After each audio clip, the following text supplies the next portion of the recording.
ভালো থেকো সব সময়। হ্যাঁ, তুমিও ভালো থেকো। বিয়ে কবে করবে?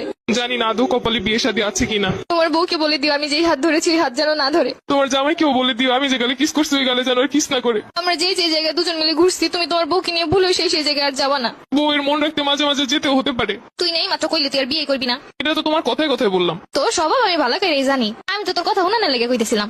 ছেড়েই তো চলে যাচ্ছ, তাহলে আবার এইগুলো কেন বলতেছো? ঠিকই তো বলছো, আমি কেন এগুলো বলতেছি এখন? আমাকে ছেড়ে খুব ভালো থাকবে তাই না?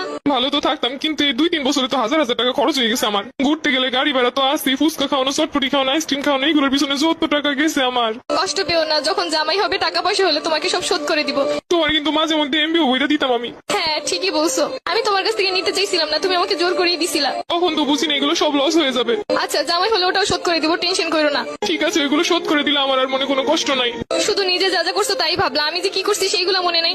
একদিন কচু শাক রান্না করে নিয়ে আসছিলাম, লাল শাক বোনা করছিলাম, তোমাকে ছেড়ে খাইতে পারতেছিলাম না, তাই বক্স ভরে তোমাকে এনে দিছিলাম। আচ্ছা, আমার যখন বউ হবে আমিও তোমাকে লাল শাক আর কচু শাকের তরকারি রান্না করে বাটি ভরে দিয়ে আসবো। চেয়েছিলে এই শীতে রাজহাঁস রান্না করে খাওয়াতে আমাকে। ইচ্ছে তো ছিল কত কিছুই, কিন্তু হলো কই। সবই তো ঠিক ছিল, শুধুমাত্র একটা স্বপ্ন দেখে এভাবে চলে গেলে। আর আমার এই শীতে রাজহাঁস খাওয়া হলো না।